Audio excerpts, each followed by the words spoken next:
संदेश देणारे तथागत गौतम बुद्ध, बोधिसत्व डॉक्टर बाबासाहेब आंबेडकर यांना पहिल्यांदा विनम्र अभिवादन करतो। आज या ठिकाणी अतिशय रम्य ठिकाणी 10वी धम्म परिषद या ठिकाणी होते आहे। या धम्म परिषदेसाठी उपस्थित असलेले पूजनीय भंते डॉक्टर उपगुप्त महाथेरो, पूजनीय भंते डॉक्टर महावीरो, पूजनीय भंते पय्यानंद जी, पूजनीय भंते शीलथेरो, पूजनीय भंते बुद्धशील, त्याचप्रमाणे या परिषदेचे प्रमुख जे आहेत, या ठिकाणचे स्वागताध्यक्ष आदरणीय अनंतरावजी जगतकर साहेब, मराठवाड्यामध्ये शिक्षणाचा एक नवा इतिहास निर्माण करणारे आमचे मित्र प्राध्यापक प्रदीप रोडे सर, नालंदा अकादमीचे प्रमुख आदरणीय चंद्रशेखर वडमारे सर, मिलिंद गाडगे, माझ्यासोबत आलेले मंजकरावजी डोने, केशव कांबळे, या ठिकाणी प्राध्यापक जगतकर सर आणि आपण सर्व बंधू आणि भगिनी, आताच या ठिकाणी सांगण्यात आले की मला वेळेची बंधन टाकता येत नाहीत, पण मी ती पाळावीत। तर एकंदरीत वेळेचं भान ठेवून मी आपल्या समोर थोडक्यामध्ये माझे विचार मी मांडण्याचा प्रयत्न करतो आहे। या ठिकाणी माझं नाव प्रमुख मार्गदर्शक म्हणून लिहिलं असलं तरी मी मार्गदर्शन म्हणण्यापेक्षा माझ्यासह सर्वांनीच आत्मचिंतन करावं, माझ्यासह आपण सर्वांनी त्याच्यावर विचार करावा, अशा काही गोष्टींचा उल्लेख मी या ठिकाणी करणार आहे। कारण या ठिकाणी संवाद हा महत्त्वाचा आहे। जसं रोडे सरांनी सांगितलं की आपल्याला या ठिकाणी मोठ्या प्रमाणामध्ये उपासक आणण्यासाठी देखील संवाद महत्त्वाचा आहे। आणि दुर्दैवाने आपल्यामधला संवाद जो आहे हा संवाद अतिशय कमी झालेला आहे। संवाद नसेल तर आपण एका घरामध्ये राहत असलो तरी आपल्याला नीटपणे काम करता येत नाही, ही गोष्ट आपण लक्षात घेतली पाहिजे। त्याचं एक उदाहरण मी सांगतो की आमच्या महाविद्यालयामध्ये म्हणजे शाहू महाविद्यालयामध्ये मी शिकवत असताना आमच्याकडे 3 फॅकल्टी होत्या। कला शाखा होती, विज्ञान शाखा होती आणि कॉमर्स शाखा देखील होती। पण आमचे कला शाखेचे पिरियड जे आहेत हे सकाळी लवकर असायचे, विज्ञान शाखेचे पिरियड हे उशिरा असायचे। आणि म्हणून आम्हाला वर्षभर असं वाटायचं की विज्ञान शाखेचे प्राध्यापक खूप चांगले आहेत, ते सकाळी 8-9ला उठले तरी चालतात, 10ला उठले तरी चालतात, त्यांचे तास 11 पासून सुरू व्हायचे। असं म्हणत असताना आमच्याकडे केमिस्ट्रीचे प्राध्यापक होते, ते म्हणाले की आम्हाला देखील हे बरं वाटायचं, पण कधी कधी ती देखील अडचण असायची किंवा अडचण व्हायची। मी म्हटलं कशाची अडचण? ते म्हणाले की ज्यावेळेला कॉलेजमध्ये 15 ऑगस्ट आणि 26 जानेवारी असते त्या दिवशी आमची खूप अडचण होते, कारण आम्हाला रोज उशिरा उठायची सवय असते आणि त्या दिवशी सकाळी 8 वाजता ध्वजारोहण असतं, आम्हाला 6ला किंवा 7ला उठण्याची सवयच नसते आणि त्याच्यामधून बऱ्याच वेळेला आमची अडचण होते। मग त्यांनी सांगितलेला किस्सा मी सांगतो. ते म्हणाले की एकदा असं झालं की 15 ऑगस्ट आणि 26 जानेवारीला सकाळी लवकर उठवायची जबाबदारी माझ्या बायकोची असायची. ती सकाळी 6ला यायची आणि म्हणायची की उठा लवकर, आज 15 ऑगस्ट आहे, तुम्हाला लवकर जायचं आहे. ते म्हणाले एक दिवशी असं गंमत झाली की 15 ऑगस्टच्या 2-3 दिवस अगोदर माझ्या आणि माझ्या बायकोचं भांडण झालं. आता भांडण झाल्यानंतर मलाही काही वाटलं नाही म्हणले 1-2 दिवस. पण 14 ऑगस्टला मात्र सकाळपासून मी विचार करू लागलो, उद्या 15 ऑगस्ट आहे, दर 15 ऑगस्टला आणि 26 जानेवारीला माझी बायको उठवते, आता उद्या काय होईल. पण प्राध्यापक हुशार होता, त्यांनी काहीही विचार केला नाही. बायकोला तो बोलत नव्हता तरी देखील बायको स्वयंपाक करत होती. संध्याकाळी त्याने काय केलं, जेवण केलं आणि किचन वटावर एक चिठ्ठी लिहून ठेवली. ती चिठ्ठी अशी लिहिली की उद्या 15 ऑगस्ट आहे, मला सकाळी 6ला उठव. आणि त्याला अतिशय आनंद झाला. आपण बायकोला न बोलता देखील आपण आपलं काम कसं काय केलं. पण त्याची बायको त्याच्यापेक्षा हुशार होती. ते म्हणाले मी सकाळी 15 ऑगस्टला उठलो तर बरोबर 8 वाजले होते. मला भयंकर राग आला. म्हणले बायकोला मी चिठ्ठी लिहून ठेवलेली आहे तरी देखील मला उठवलं नाही. आणि रागाराने उठणार म्हणलं तर त्यांनी क्वाटच्या शेजारी एक टीपॉय होता, त्या टीपॉयवर एक चिठ्ठी बायकोने लिहिली होती, उठा 6 वाजलेले आहेत. म्हणजे संवाद त्यांच्यामध्ये झालेला आहे परंतु काम झालेलं नाही आहे. तसं आपल्या जीवनामध्ये धार्मिक काम असेल, सामाजिक कार्य असेल, या सर्व कार्यामध्ये आपल्याला संवाद हा महत्त्वाचा आहे. आणि मी आज जो संवाद जो करणार आहे तो बाबासाहेबांच्या विचाराचा, त्यांनी केलेल्या धम्माच्या संदर्भामध्ये. आज जगामध्ये वेगवेगळ्या गोष्टी घडत असल्या तरी एक गोष्ट आपण लक्षात घेतली पाहिजे की या देशामध्ये आज 2च वाद किंवा 2च विचार जिवंत आहेत. आणि त्याच्यातला एक विचार म्हणजे मनुवाद आहे आणि दुसरा वाद म्हणजे मनुवादाला समाप्त करणारा आंबेडकरवाद आहे. हे आपण लक्षात घेतलं पाहिजे. आणि या आंबेडकरवादाचा विचार केल्याशिवाय, आंबेडकरवाद समजून घेतल्याशिवाय मला असं वाटतं की आपल्याला पुढे जाता येणार नाही. कार्ल मार्क्स नावाचा एक विचारवंत होऊन गेला. त्याच्या निधनानंतर त्याचा एक शिष्य एंजल्स होता आणि त्या एंजल्सला त्यांनी पत्रकारांना सांगितलं की कार्ल मार्क्स आज आमच्यातून निघून गेला असला तरी कार्ल मार्क्सने मांडलेला शोषण सिद्धांत जो आहे हा सिद्धांत महत्त्वाचा सिद्धांत मागे ठेवून गेलेला आहे. एंजल्स असा म्हणतो की कार्ल मार्क्सचा हा सिद्धांत या देशाला, या जगाला स्वीकारावा लागेल किंवा नाकारावा लागेल, परंतु या विचाराकडे, या सिद्धांताकडे दुर्लक्ष मात्र करता येणार नाही. परंतु एंजल्सच्या पुढे जाऊन मी असं म्हणेन की कार्ल मार्क्सचा विचार स्वीकारला जाऊ शकतो, नाही जाऊ शकतो, पण त्याची दखल घ्यावी लागते असा एंजल्स म्हणतो. मला असं वाटतं की डॉक्टर बाबासाहेब आंबेडकरांच्या संदर्भामध्ये आज वेगळा विचार पुढे आलेला आहे. डॉक्टर बाबासाहेब आंबेडकरांचा विचार तुम्हाला नाकारता तर येणारच नाही, दुर्लक्षित मुद्दाम करता येणार नाही. एवढेच नव्हे तर डॉक्टर बाबासाहेब आंबेडकरांचा विचार स्वीकारल्याशिवाय जगाला पर्याय नाही, ही गोष्ट आपण लक्षात घेतली पाहिजे. आणि म्हणून बाबासाहेबांच्या या विचाराच्या संदर्भामध्ये आपण पुढे गेलं पाहिजे. डॉक्टर बाबासाहेब आंबेडकरांचा विचार म्हणजे जातीचा विचार नाही आहे. डॉक्टर बाबासाहेब आंबेडकरांचा विचार जो आहे तो मानवमुक्तीचा विचार आहे. डॉक्टर बाबासाहेब आंबेडकरांचा विचार म्हणजे विज्ञानवादी विचार आहे. डॉक्टर बाबासाहेब आंबेडकरांचा विचार म्हणजे बुद्धाचं तत्वज्ञान आहे.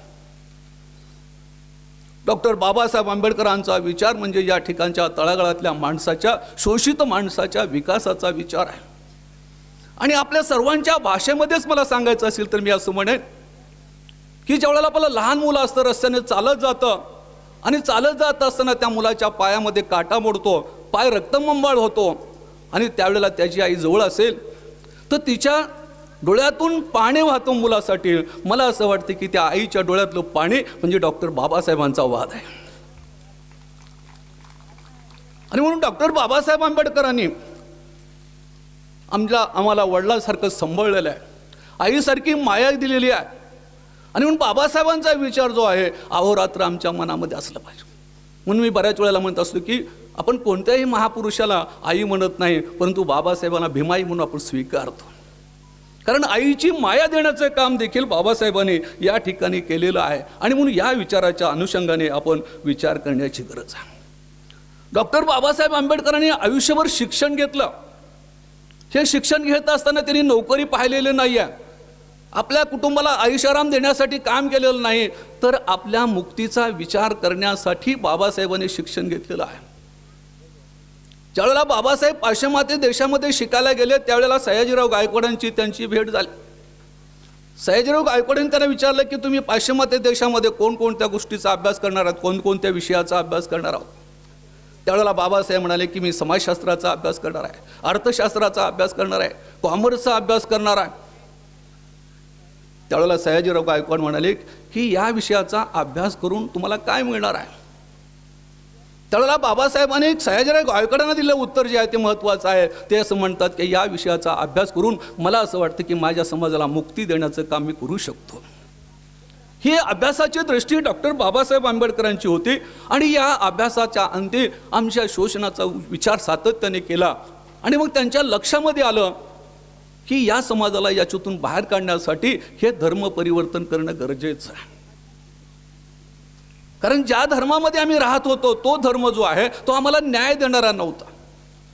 नुसता न्याय देणारा नव्हता तर प्रचंड अन्याय करणारा हा धर्म होता.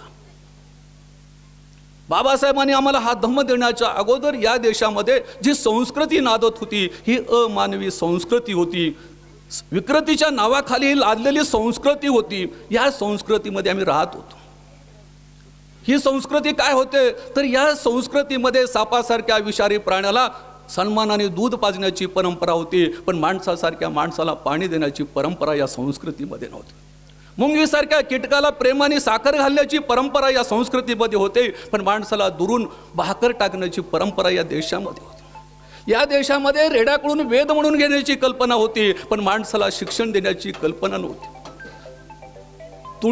तुळशीसारखं जे आपण झुडूप म्हणतो त्याचं लग्न लावण्याची कल्पना या ठिकाणी होती, परंतु या ठिकाणी माणसाचं लग्न करण्याची परंपरा या ठिकाणी नव्हती. पेशवे काळामध्ये त्यांनी हुकूम काढला होता की यांचं लग्न लावायला जायचं नाही, अशा प्रकारची ही कल्पना या ठिकाणी.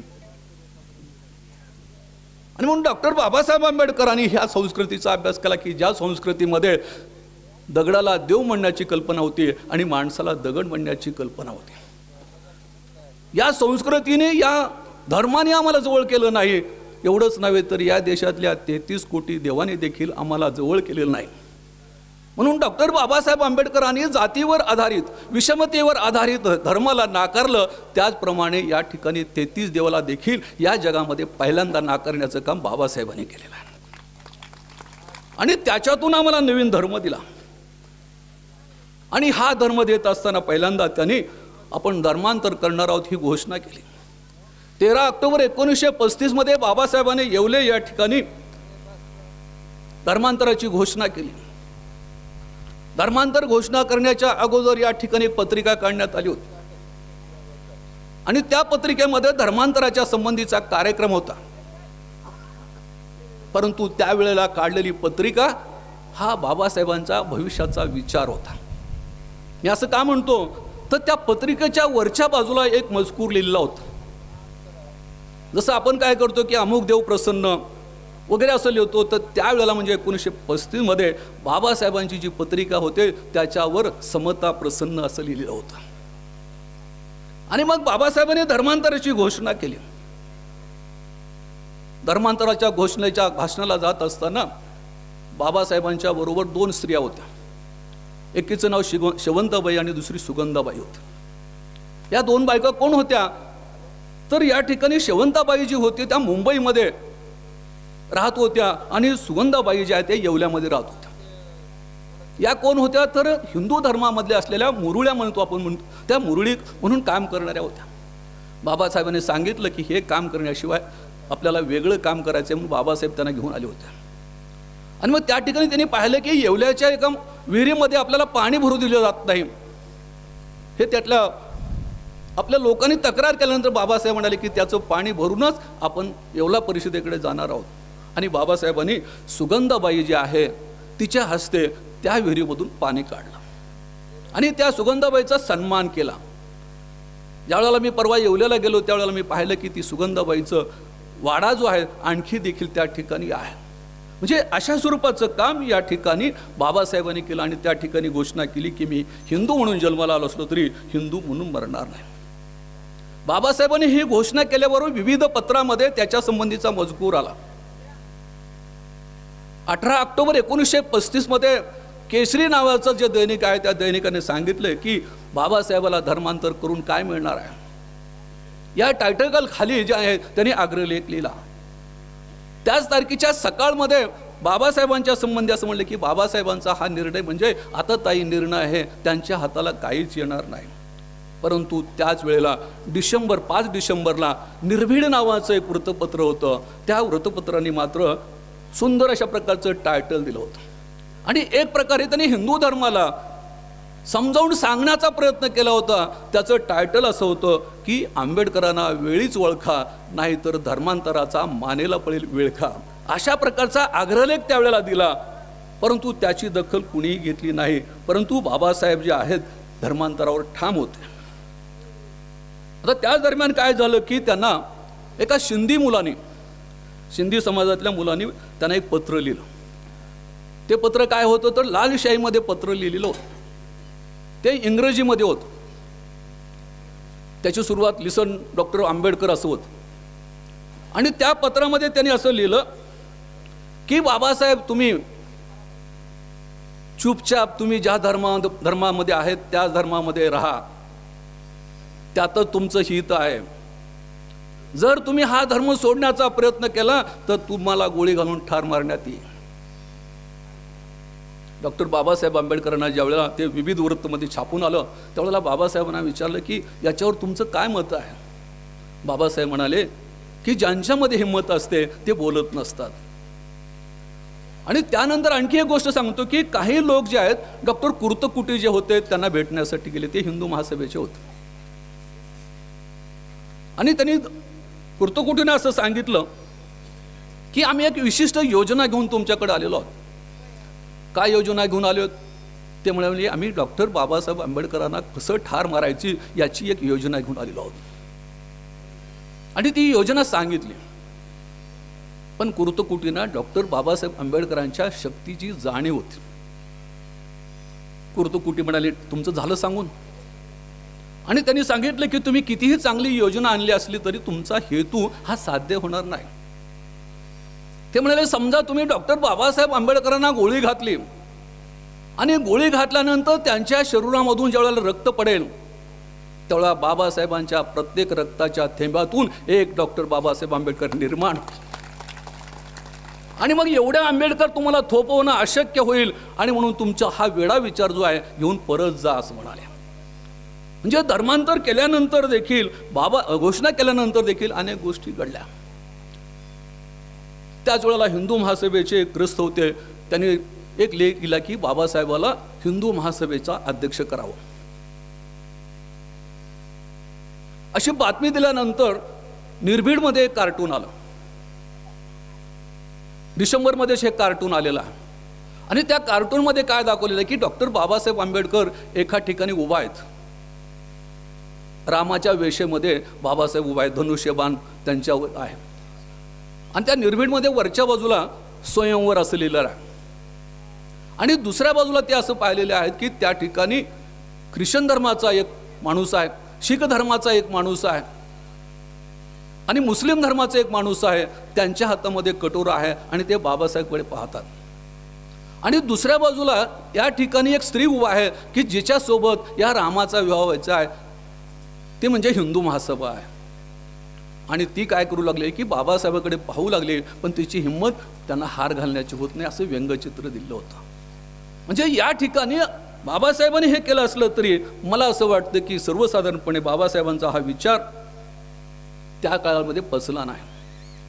आणखी एक महत्त्वाची गोष्ट मी सांगणार आहे की डॉक्टर बाबासाहेब आंबेडकरांच्या धर्मांतराचा विचार जो आहे तो आज देखील आम्हाला समजलेला नाही असं मला वाटतं. मी हे कुणासाठी बोलतोय की ज्या काही अस्पृश्य जाती आहेत, ज्या काही ओबीसी जाती आहेत, या जातींना आज देखील ते समजलेले नाही.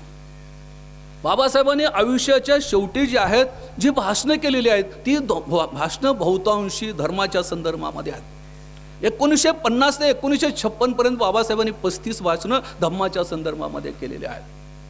आणि मग धर्मांतराच्या घोषणानंतर देखील बाबासाहेबांनी 1-2 भाषणं केलेली आहेत. मला वाटतं 8 डिसेंबरला एक भाषण होतं त्यांचं, 11 जानेवारीला एक होतं. आता या दोन्ही भाषणाचा, तिन्ही भाषणाचा एक सार होता, म्हणून प्रत्येक गोष्ट मी वेगळी सांगणार नाही वेळेच्या अभावी. तर बाबासाहेब 8 डिसेंबर 1935 रोजी मुंबईमध्ये ढोर चाळीमध्ये झालेलं बाबासाहेबांचं एक भाषण आहे. ढोर समाज आहे, चांभार समाज त्या ठिकाणी आहे. आणि त्या सभेमध्ये बाबासाहेब असं म्हणतात की मला कोणत्याही एका जातीचं धर्मांतर घडवून आणायचं नाही. बाबासाहेब म्हणतात की मला तुम्हा सर्वांचं धर्मांतर हवं आहे, एकही माणूस मागे असता कामा नये. एवढंच नाही तर बाबासाहेब असं म्हणतात की या सर्व अस्पृश्यांच्या आणि बहुजन समाजाची जबाबदारी माझ्यावर असे मी मानतो आणि ही जबाबदारी माझ्यावर तुम्ही टाकावी, माझ्यावर विश्वास टाकावा आणि सर्वांनी धर्मांतर करावं. बाबासाहेबांची यामागे दूरदृष्टी अशी होती की ज्यावेळेला 7 कोटी समाज जवळ धर्मांतर करेल त्यावेळेला पुढे त्यांच्यावर येणाऱ्या अडचणी या निर्माण होऊ शकत नाहीत, ज्या आज अडचणी निर्माण झालेल्या दिसून येतात. कारण बाबासाहेब म्हणत होते की 8-9 कोटी जर माणूस एकत्रित आला, आज आपण मराठ्यांचा मोर्चा 3 कोटीचा आहे, 7 कोटीचे लोक एकत्रित आले असतं तर काय घडलं असतं. आणि ही कल्पना याच्या संदर्भामध्ये बाबासाहेबांनी मांडली. धर्मांतराच्या संदर्भामध्ये बाबासाहेब असं म्हणतात की या धर्मांतरामुळे केवळ अस्पृश्य समाजाचं कल्याण होईल असं जर कोण मानत असेल तर ते चुकीचं आहे. बाबासाहेबांच्या धर्मांतरामुळे या ठिकाणी अस्पृश्य समाजाचं नाही तर एकंदरीत देशाचं देखील कल्याण होणार आहे. आणि म्हणून देशाने किंवा देशातल्या मोठ्या प्रमाणात नागरिकांनी हे धर्मांतर करावं असं ते म्हणतात. 1950 त्यांनी केलेलं काठमांडूचं भाषण देखील तेवढंच महत्त्वाचं आहे. त्या भाषणात बाबासाहेब असं म्हणाले की फ्रान्सच्या लोकांना जसं फ्रान्स क्रांती ही अतिशय महत्त्वाची वाटते आणि माझ्या दृष्टिकोनातून फ्रान्सच्या राजक्रांतीपेक्षा मला बुद्ध क्रांती महत्त्वाची वाटते. आणि म्हणून धर्मांतर ही गोष्ट जी आहे बाबासाहेबांनी महत्त्वाची मानली गेलेली आहे. हीच गोष्ट बाबासाहेबांनी 25 डिसेंबर 1956 देहू रोडमध्ये केलेल्या भाषणाच्या संबंधी देखील मांडली. मला असं वाटतं की बाबासाहेबांनी देहू रोडला भाषण जे केलेलं आहे ते मला वाटतं की आज देखील आपण समजून घेतलं पाहिजे. एका बाजूला आम्ही बौद्ध म्हणून म्हणून घेतो आणि दुसऱ्या बाजूला बुद्धाच्या वाटेने चालताना दिसून येत नाही. म्हणून बाबासाहेब असं म्हणतात की मी लवकरच धर्मांतर करणार आहे, परंतु तुम्हाला आजच सांगतो धर्मांतर केल्यानंतर तुम्हाला अनेक गोष्टी सोडून द्याव्या लागतील. बाबासाहेब म्हणतात की आषाढी एकादशीला पंढरपूरला जायचं तुम्हाला बंद करावं लागेल. अंधश्रद्धेवर आधारित अनेक गोष्टी ज्या आहेत तुम्हाला नाकाराव्या लागतात. ही गोष्ट बाबासाहेब त्यावेळेला म्हणजे देहूच्या भाषणामध्ये सांगतात. आणि बाबासाहेब असं म्हणतात की मी तुम्हाला मानव बनवणारा धम्म या ठिकाणी देणार आहे. आणि बाबासाहेबांनी 14 ऑक्टोबर 1956 धर्मांतर केलं. आणि धर्मांतर केल्यानंतर आपल्याला काय मिळालं हा प्रश्न अनेक लोक विचारतात. परंतु त्यावेळेला टाइम्स ऑफ इंडियामध्ये एक आलेली मुलाखत जी आहे ते बाबासाहेबांचं यश सांगणारी आहे. डॉक्टर बाबासाहेब आंबेडकरांचं धर्मांतर झाल्यानंतर एक म्हातारा माणूस जो होता सांगली जिल्ह्यामधून आलेला होता. आणि त्याला टाइम्स ऑफ इंडियाच्या एका पत्रकाराने विचारलं की बाबा तुम्ही आता धर्मांतर केलं काही तासापूर्वी, तुम्हाला काय मिळालं? त्यावेळेला तो म्हातारा म्हणाला मला काय सांगता येऊ शकेल साहेब, मी काय सांगणार, शिकलेले लोक तिकडे आहेत त्यांना विचारा. ते म्हणले शिकलेल्या लोकांना मी नंतर विचारेन, पहिल्यांदा तुम्ही सांगा की तुम्हाला काय मिळालं. आणि त्या बाबाने, सीताराम बाबा त्यांचं नाव होतं, त्या सीताराम बाबाने दिलेलं उत्तर जे आहे ते महत्त्वाचं होतं. सीताराम बाबा म्हणाले की हे बघा साहेब, मी काल इथं धर्मांतरासाठी आलो होतो. त्यावेळेला मी कोण होतो हे मला माहीत नव्हतं, पण मला 7-8 तासापूर्वी कळालं की मी माणूस आहे. ही खरी प्रतिक्रिया बाबासाहेबांच्या धर्मांतराची होती, माणसाला माणूस बनवण्याची प्रतिज्ञा होती. याच वेळेला बाबासाहेबांनी आम्हाला 22 प्रतिज्ञा दिल्या. 22 प्रतिज्ञा ह्या आपल्याला वाचण्यासाठी दिलेल्या नाही. जसं संविधानाचं प्रिअम्बल आहे, संविधानाचं प्रिअम्बल पाहिल्यावर आपल्याला एकंदरीत धम्माची तुमच्या संविधानाची कल्पना येते, तसं 22 प्रतिज्ञा जी आहेत हे तुमच्या धम्माच्या संबंधीचा सारांश आहे. आणि या पद्धतीने बाबासाहेबांनी धर्मांतर केलं आणि मग हा धम्म जो आहे जगामध्ये गेला. याच्यामध्ये अनेक लोकांचं योगदान आहे. त्याच्यामध्ये संघरक्षित यांचा उल्लेख मला करावा लागतो की ज्या माणसांनी हा धम्म जो आहे हा 26 देशामध्ये घेऊन जाण्याचं काम केलं. 26 देशामध्ये धम्म कोणता नेला? बुद्धाच्या धम्मापेक्षा त्यांना बाबासाहेबांचा धम्म महत्त्वाचा वाटला आणि बाबासाहेबांचा हा धम्म त्यांनी घेऊन गेले. आणि त्याच्यावर त्यांनी डॉक्टर बाबासाहेब आंबेडकर यांच्या संदर्भात ते बाबासाहेबांना गुरु मानू लागले पुन्हा. आणि मग बाबासाहेबांवर त्यांनी पुस्तक लिहिलं. डॉक्टर बाबासाहेब आंबेडकरांनी बुद्धिझम हे पुस्तक जगभर गेलं. आज कोलंबिया विद्यापीठामध्ये हा ग्रंथ शिकवला जातो. आणखी कोलंबिया विद्यापीठामध्ये आणखी एक ग्रंथ शिकवला जातो. मला असं वाटतं की बऱ्याच भारतीयांना माहीत नाही. वेटिंग फॉर विजा नावाचा एक ग्रंथ जो आहे अतिशय छोटा ग्रंथ आहे. तो कोलंबिया विद्यापीठाच्या विद्यार्थ्यांसाठी कंपल्सरी म्हणून शिकवला जातो. आता हा ग्रंथ कोण लिहिलेला आहे? मला असं वाटतं की मी अनेक प्राध्यापकांना देखील विचारलेलं आहे, त्यांना देखील सांगता आलं नाही. वेटिंग फॉर विजा हे पुस्तक बाबासाहेबांनी लिहिलेलं आहे. बाबासाहेबांनी धर्मांतराच्या संदर्भामधले जे अनुभव आहेत त्या अनुभवावर हे पुस्तक आहे. आणि हे पुस्तक जे आहे त्या ठिकाणी शिकलं जातं. या ठिकाणी हंगेरियासारख्या देशामध्ये हा धम्म गेलेला आहे. हंगेरियामध्ये जिप्सी लोक होते. या जिप्सी लोकांना हा धम्म आवडला आणि या धम्माची तत्त्व आवडले आणि आज ते लोक आपल्यापेक्षा देखील प्रभावित झालेले आहेत. हंगेरियामध्ये जो आपण पाहतो की त्या ठिकाणी नेटवर्क, आपण जर हंगेरियाचं नेटवर्क पाहिलं तर त्या नेटवर्कचं नाव जयभीम आहे. जयभीम नेटवर्क म्हटल्याबरोबर ते नेटवर्क तुम्हाला येतं. हंगेरियामधल्या जे शाळा आहेत त्या पूर्ण लिटल टायगर स्कूल नावाच्या आहेत. बाबासाहेबांची शिक्षणाची कल्पना त्याच्यामध्ये होते.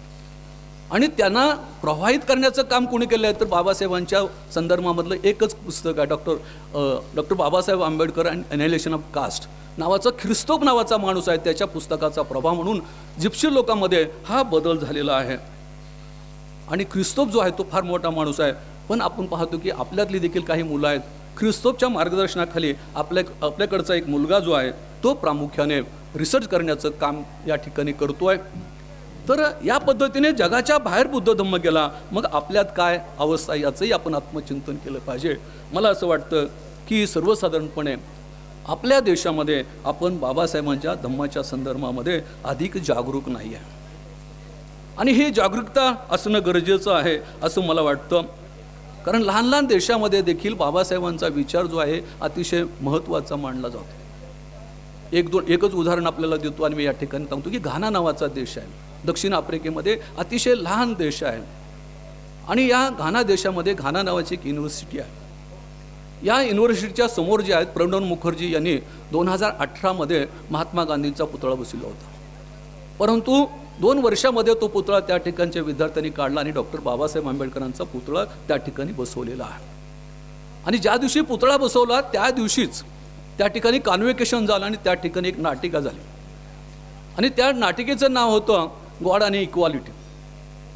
तर त्या नाटकामध्ये एक पात्र सांगितलेलं आहे की एक चर्च आहे आणि त्या चर्चमध्ये एक निग्रो जाण्याचा प्रयत्न करतो आहे आणि त्याला जाऊ दिलं जात नाही. तो परत जातो, दुसऱ्या दिवशी परत येतो आणि मग तिसऱ्या दिवशी मात्र एक गोरा मुलगा त्याच्यासमोर थांबतो आणि तो म्हणतो की तुला या चर्चमध्ये काय पाहिजे? तर तो म्हणतो की मला या चर्चमध्ये इक्वालिटी पाहायची आहे. तर त्यावेळेला त्या मुलाने जे दिलेलं उत्तर असतं आणि त्या उत्तरानंतर ते नाटक संपतं. त्या ठिकाणी तो मुलगा असं म्हणतो की ही इक्वालिटी तुला या चर्चमध्ये सापडू शकणार नाही. एवढंच नाही तर जगातल्या कोणत्याही चर्चमध्ये सापडणार नाही. जगातील कोणत्याही मंदिरामध्ये तुला इक्वालिटी सापडणार नाही. तुला इक्वालिटीच पाहायचं असेल तर भारताचं संविधान आणि बाबासाहेबाचा धम्म याच ठिकाणी तुला इक्वालिटी मिळेल. ही कल्पना त्या ठिकाणी मांडलेली आहे. आणि मग असं सर्व जगामध्ये या ठिकाणी हे होत असताना आपली जबाबदारी देखील आहे. आमच्यातली बरीच मंडळी अशी आहे की असा विषय निघाला की ते म्हणतात की हे भंतीजीचं काम आहे. मला असं वाटतं की भंतीजीचं काम काय आहे? तुम्हाला धम्मदेशना काम आहे. भंतीजीचं काम काय आहे? तुम्हाला पंचशील देणं आहे. पंचशील दिल्यानंतर मला असं वाटतं की त्याचं आचरण करण्याचं काम या ठिकाणी आहे. जसं आता रोडे सरांनी सांगितलं की उपगुप्त महाथेरो, खऱ्या अर्थाने मला असं वाटतं की बाबासाहेब म्हणायचे की भारत बौद्धमय करीन, परंतु खऱ्या अर्थाने उपगुप्त महाथेरो यांनी हा मराठवाडा बुद्धमय करण्याचं काम या ठिकाणी केलेलं आहे. त्यानंतर या ठिकाणी आमचे पयानंद आहेत. आमच्या लातूरमधलं जे चित्र आहे शैक्षणिक चळवळ होती त्या ठिकाणी धम्म चळवळ म्हणून या ठिकाणी आलेली आहे. आणि आपण सर्वांचीच जबाबदारी त्या ठिकाणी आहे आणि सर्वांनीच ही जबाबदारी आपण स्वीकारण्याची गरज आहे असं मला वाटतं. आणि ही जबाबदारी स्वीकारल्याशिवाय मला असं वाटतं की सर्वसाधारणपणे आपल्याला पुढं जाता येणार नाही. आणि दुसऱ्या बाजूला आता जसं आमचे जगतकर साहेबांनी सांगितले की काळ जो आहे तो अतिशय कठीण आलेला आहे. आणि त्याच्यातलं एक उदाहरण मी आपल्याला सांगतो की आज भारतामध्ये 8 राज्यामध्ये धर्मांतर बंदी आलेली आहे. 9 राज्यामध्ये होती, पण कर्नाटक राज्याने ती मागे घेतली, परंतु 8 राज्यामध्ये धर्मांतर बंदी केलेली आहे. या ठिकाणी धर्मांतर करायचं असेल तर तुम्हाला लेखी पत्र द्यावं लागतं कलेक्टरकडे. कलेक्टर तो त्यांच्या ऑफिसला लावेल आणि त्यांनी मान्यता दिली तर तुम्हाला धर्मांतर करता येऊ शकेल. आपण उत्तर प्रदेशामध्येच पाहिलं की 11 लोकांनी धर्मांतरासाठी अर्ज केला होता, त्या ठिकाणी कुणालाही परवानगी मिळालेली नाही. याचाही विचार या ठिकाणी होण्याची गरज आहे. आणि जाता जाता एक धोक्याची घंटा म्हणून आपल्यासमोर सांगतो आहे. ती धोक्याची घंटा अशी आहे की 15/5/2019 ते 15/5/2019 या 5 दिवसीय संयुक्त राष्ट्राच्या वतीने एक धम्म परिषद झालेली होती. व्हिएतनाममध्ये ही धम्म परिषद झाली. या धम्म परिषदेमध्ये 111 देश सहभागी झालेले होते आणि त्याच्यामध्ये आपला देश देखील त्याच्यामध्ये सहभागी झालेला होता. या धम्म परिषदेला जाण्यासाठी बौद्धाचं नेतृत्व कुणी केलं होतं? व्यंकटय्या नायडू यांनी केलेलं होतं. आणि संघाने काय केलं की कुणी जायचं ही त्यांनी लिस्ट बनवली आणि तेवढेच लोक गेले. त्याच्यामध्ये एक फक्त बुद्धिस्ट होता, ते म्हणजे रामदास आठवले साहेब होते. व्यंकटय्या नायडू यांनी या परिषदेमध्ये 40 मिनिट भाषण केलं. या 40 मिनिटाच्या भाषणामध्ये त्यांनी एकदाही बाबासाहेबांचा उल्लेख केलेला नाही. एवढंच नाही तर ते असं म्हणाले की बुद्धाच्या नंतर त्यांच्या धम्माचा प्रचार करण्याचं काम कुणी केलं असेल तर राजा अशोकाने केलं. राजा अशोकाच्या नंतर महात्मा गांधींनी केलं आणि महात्मा गांधीच्या नंतर मोदी सरकार हे काम करतायत असं सांगितलं जातं. मला असं वाटतं की हा धोका आपण ओळखून घेण्याची गरज आहे. आणि आपण मी सुरुवातीला सांगितल्याप्रमाणे आपल्याला बाबासाहेबांच्या विचाराशिवाय पुढे जाता येणार नाही. मी परवा नागपूरला एका धम्म परिषदेमध्ये गेलेलो होतो आणि त्या धम्म परिषदेमध्ये बाबासाहेबांचा विचार आपण कसा तेवत ठेवला पाहिजे या संदर्भामध्ये एक आगळी वेगळी प्रतिज्ञा त्या ठिकाणी दिलेली होती. ती प्रतिज्ञा जी होती नामदेव ढसाळ यांच्या कवितेवर आधारित अशा प्रकारची होती. तेवढी प्रतिज्ञा मी आपल्यासमोर वाचून दाखवतो आणि या ठिकाणी थांबतो. त्या प्रतिज्ञेमध्ये असं म्हणलेलं आहे, तमाम अस्पृश्याच्या समग्र संग्रामाच्या महान नेत्या, तमाम अस्पृश्याच्या समग्र संग्रामाच्या महान नेत्या, संविधानकर्त्या, देशरक्षित्या, बोधिसत्वा. आज शपथेवर तुला सांगतो, आज शपथेवर तुम्हाला सांगतो तुमचाच विचार आहे. आज शपथेवर तुम्हाला सांगतो तुमचाच विचार आहे माझ्या मनात. काल होता आणि आजही आहे आणि उद्याही तुमचाच विचार राहील माझ्या मनात आणि माझ्या हृदयात. तुमच्या विचाराची जागा हिरावून घेणारा जन्मायचा अजून. तुमच्या विचाराची जागा घेणारा जन्मायचा अजून त्याचा जन्म होईल तेव्हा पृथ्वी तरी असेल का? त्याचा जन्म होईल त्यावेळेला पृथ्वी तरी असेल का? माझे मनच या प्रश्नाचे उत्तर माझे मनच मला देते. जेव्हा तो जन्म घेईल, जेव्हा तो जन्म घेईल तेव्हा ही पृथ्वी कदाचित नसेल. जेव्हा तो जन्माला येईल त्यावेळेला ही पृथ्वी कदाचित नसेल. पण बाबा माझ्याजवळ असेल फक्त तुमचं नाव आणि तुमचाच विचार. ही प्रतिज्ञा आपण घेतली पाहिजे. ही कल्पना त्या ठिकाणी मांडली आणि मला असं वाटतं की या धम्म परिषदेच्या निमित्ताने हाच विचार आपण जपला पाहिजे. या ठिकाणी वेळ बराचसा झालेला आहे तरी देखील आपण ऐकून घेतलात त्याबद्दल आणि या ठिकाणी मला माझे विचार मांडण्यासाठी संधी दिली त्याबद्दल आपल्या सर्वांचे आभार मानतो आणि थांबतो. जय भीम, जय भारत, जय संविधान.